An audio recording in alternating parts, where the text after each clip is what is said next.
Gods and goddesses in training, welcome back to the channel. Today's video is about being normal, okay? Transcending normality.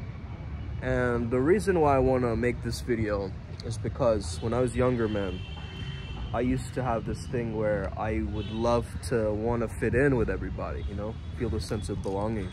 Because I did feel like I was kind of the weird kid who never really understood or got along with what everybody else was talking about, you know? I mean, of course, there was discussion about sports and all of these different topics, which are pretty normal in a sense, okay? A lot of people like to talk about that kind of stuff. But I felt like I did certain things that I did only because my friends did it. And I don't think that that's a valid way of making your mark in the world. If you're going to be a successful person, you can't just follow a normal life, man. A normal life is made for the mediocre people of this world, you know, who are just getting by, just another day, you know, just doing what they can to survive. When you're transcending that normality, you're starting to accelerate your growth because you're actually starting from experience and you're starting from authenticity. Like, it will really feel like your life will begin when you start becoming authentic. When you feel like you're being fake, your life will feel like you're going backwards. And you're going to be rationalizing that to a lot of people. So my advice to you would be, whoa, what's normal anyway? My question to you is, what is normal anyway, okay? It's just what allows us to fit in with the crowd, okay? So if you want to be like the rest of society, you can go ahead and ignore this video.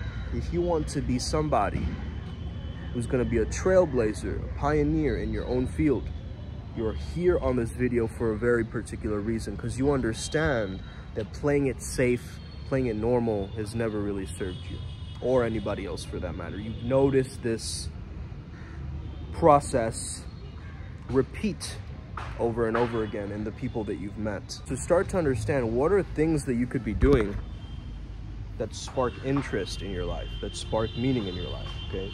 Now, one of the things that I've been recently doing is experimenting with channeling. And now, in the beginning, when I started first doing that, of course, there was a lot of skepticism, right? A lot of weird looks from people, a lot of challenges, you know, that I had to face. A lot of people who lost trust in me, or they would feel like, okay, let's just see what he's pretending. I had to really go through the process, get burned by the fire, and start going through that journey. But now that I've been able to do it sustainably for 2 years, now there's more eyes on this, I guess, or more people interested in this kind of movement, and more people are reaching out to me. But that's because I chose to remain authentic. You see, I didn't choose to just be like every other positive psychologist telling you, just be grateful, you know, just plaster on a smile, okay? I'm not saying the same things that other people are saying, and I think that that's the thing. The videos come to life like that, man. And I think from those moments, the videos come to life, right? The greatest videos I've ever made has not been pre-planned in any way. They've just been pure and just me just pressing record and just speaking into a camera like this, you know? And I think there's such a power in doing this that we miss out on a lot of the beauty of our own authenticity, our own transparency. I think that's what spirituality is going to evolve into. Hey there, little guy. Gonna, you know, transform into, because slowly we're starting to see that, man, 99% of people on this planet, they're living in some kind of facade, right? Like, they're building up their persona. Like, let's say that you have something in your shadow that you wanted to integrate, okay? Let's say it's a fear of public speaking, and you go year after year not speaking publicly, okay? You go year after year not speaking publicly. Now you are actually strengthening that shadow. You're creating more resistance with that shadow, right? Because you're suppressing it and you're pushing it down. But what if every single month you allowed yourself to get on a stage, to speak to people, right? To start to really put that out there. Now you are integrating your shadow, because you understand that public speaking for you is somewhat of a weakness and something you've hidden from the world, right? But now you're actually terrified, but you're actually showing it to the world, right? Which is a transmutation process, which makes it a part of your persona now, and it fully integrates again. You see what I'm saying? So if you keep being like, oh, but I have to do this because that's what, you know, lawyers do, or that. So if you're just living like, oh, that's how artists live, you know, that's how creatives do it, or, oh, but I'm an entrepreneur and that's how I should be doing it, right? Because, you know, I follow the framework of what everybody else has done in their entrepreneurship. I'm not following truly my own path of, you know, intuition. But that's how most people are living their lives, right? They're going based off of somebody else's script about what they're supposed to do. They're not writing their own script. And to be the main character of this thing, you have to start to pick up the pen and rewrite your script according to the most authentic version, not the version that you want to be most liked or most appeased by people. Like, forget that, man. Forget that. Everything that you do has a reason, has a significance. So this morning I just begun training kickboxing again. I'm gonna start MMA on Friday. And man, my movements, I noticed, were very defensive. Like I was hiding. Like my leg automatically does this thing where it like moves away from the opponent. Like it will suddenly go like this way. Like I'm scared almost, in a sense. Like I'm in fear mode. But that will slowly go with time and practice, I know. However, when I noticed that, I was like, this is not me doing it consciously, right? This is a subconscious thing that's in the background. So knowing that gives you power. As I was scrolling through my phone, I see Sultan's post. Sultan is a member of IMC Nation, and one of the top members, I would say, elite members, who's actually doing it. And he's a great example. If you ever go to his Instagram, you can see that as a great example of somebody who's demonstrating higher value. In his recent post, he said, a friend to all is a friend to none, which I really think reflects in terms of this people pleaser curse that we've all come upon, right? This understanding of like, you know, if you're the type of person who is friends with everybody, you don't really have those deep, meaningful friendships. You get what I mean? There are certain people who kind of know me from afar, and they're like acquaintances. Like even the people who are seeing me now from high school, I wonder what they're wondering, right? Like, what is this guy even thinking about and doing, right? Like, what is going on here? Jeez Louise. So the more I can speak freely on these topics and understand, this is my truth and my reality, right? I'm not here to sit and appease anybody with these videos, but I'm here to speak my truth authentically. And I think that's what we all actually really need to practice, you know? We need to practice doing this. And the more we practice it, the more realization that we have, or different activations that we have for each day. My advice would be, don't have one role model who you absorb everything from, okay? You absorb all of their skills, every single thing, catchphrase they say, every single thing that they do, every single thing that they wear. I'm not doing that, okay? That's not my process, okay? I don't take, for example, let's say I want to be a magician. I don't just take David Blaine and copy David Blaine and then do everything that he's doing, right? That's not the framework. The framework is, in NLP, there's something called modeling, okay? Where you model yourself after somebody else, somebody who's already been successful in that field. So let's say that you are a magician and you want to really tap into David Blaine's energy, okay? Now, what can you tap into? Is it his charisma that you like? Is it his confidence? Is it the clothes that he wears that you really enjoy, right? Focus on one aspect of him that you really appreciate and admire, and then incorporate that within your own archetype. That's how you will remain multidimensional. Because sometimes when you absorb from another person, you also absorb their flaws, remember.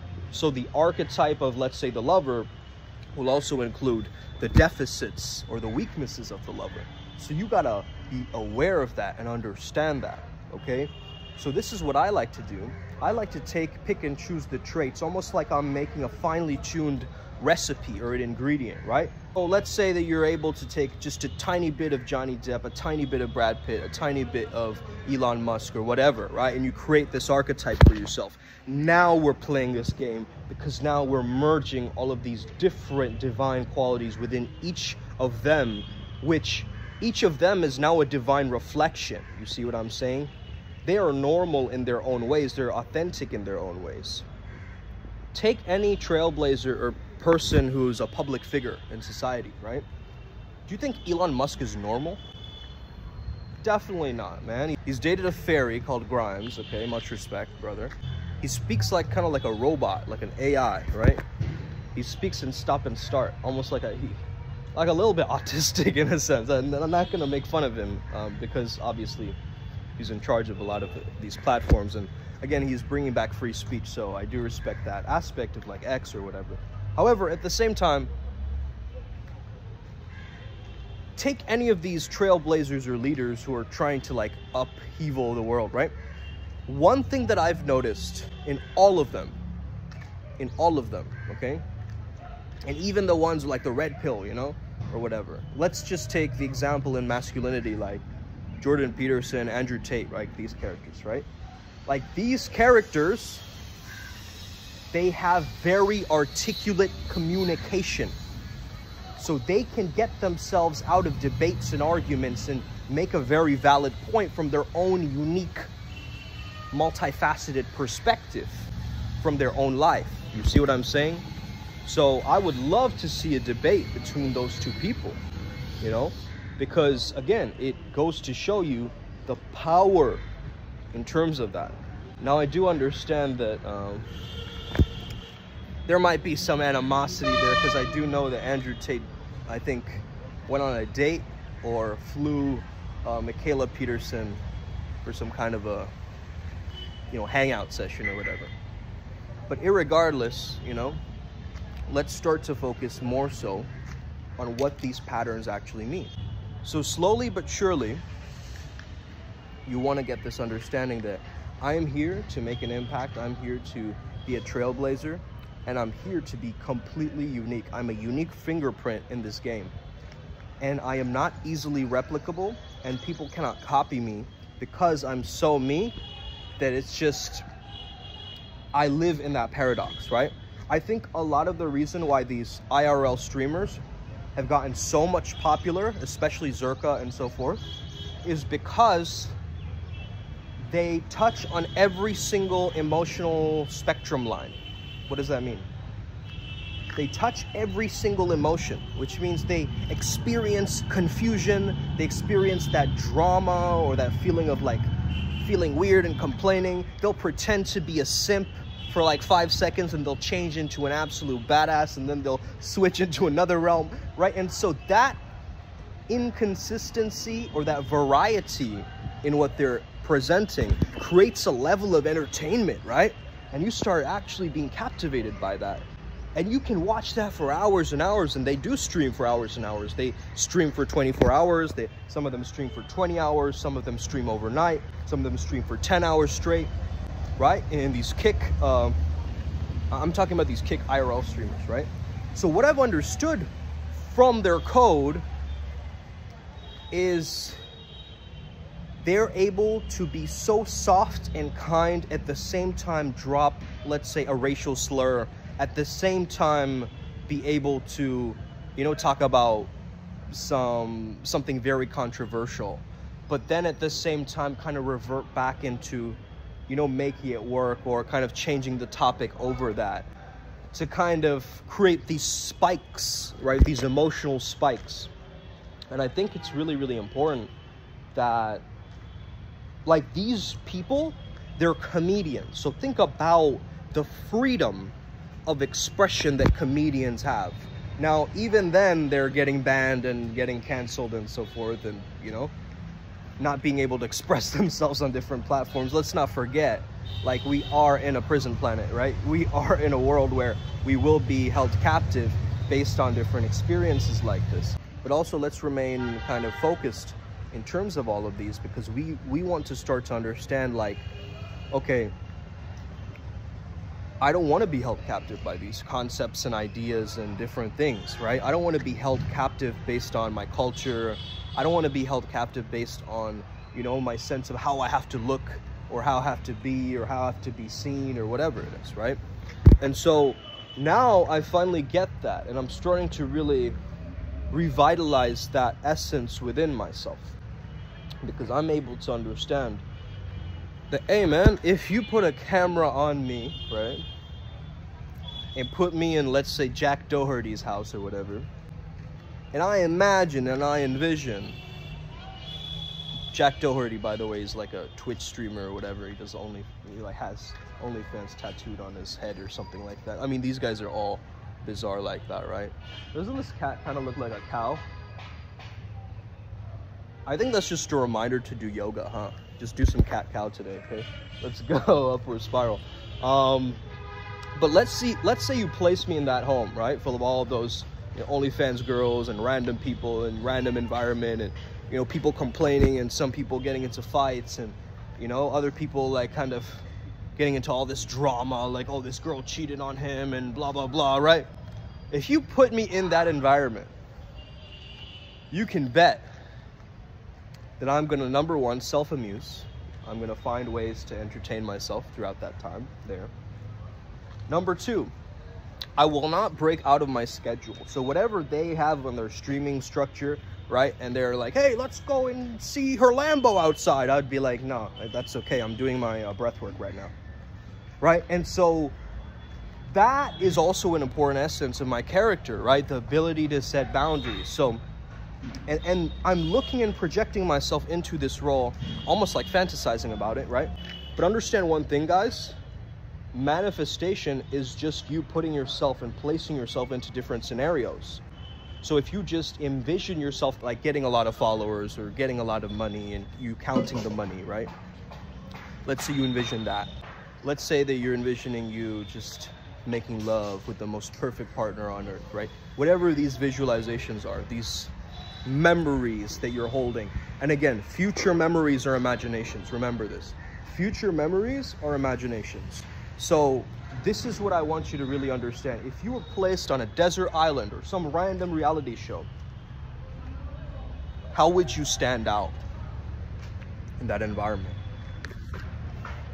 You see, Andrew Tate, before he became like a viral star or whatever, he was on Big Brother. And partly, a big part of his character was being the one who spoke the truth to be unliked by all of those people in Big Brother, right? Speaking from that understanding or this phase of what's really going on here, guys, right? Because I think these so-called leaders are missing on some level of transparency and authenticity, where they're just able to, you know, show themselves, let's just say, playing with a dog or something, right? It's like, why do you always have to show yourself in this very particular way, right? You have to show yourself at all sides, right? That you're an actual human being with human experiences. Not like you're making your social media almost like, you know, I'm only like this, right? And I'm understanding that that's a big mistake on my social media too, because I'm showing a lot of like me working out, me fighting, me, you know, doing all these things, whereas I don't want to be defined by those things either. You know, I meditate, I do so many other things, right? I have all these channeling events. So keeping little clips of those now, I think, are going to be necessary for my transformation now, right? Where I'm truly becoming transparent, authentic, and speaking.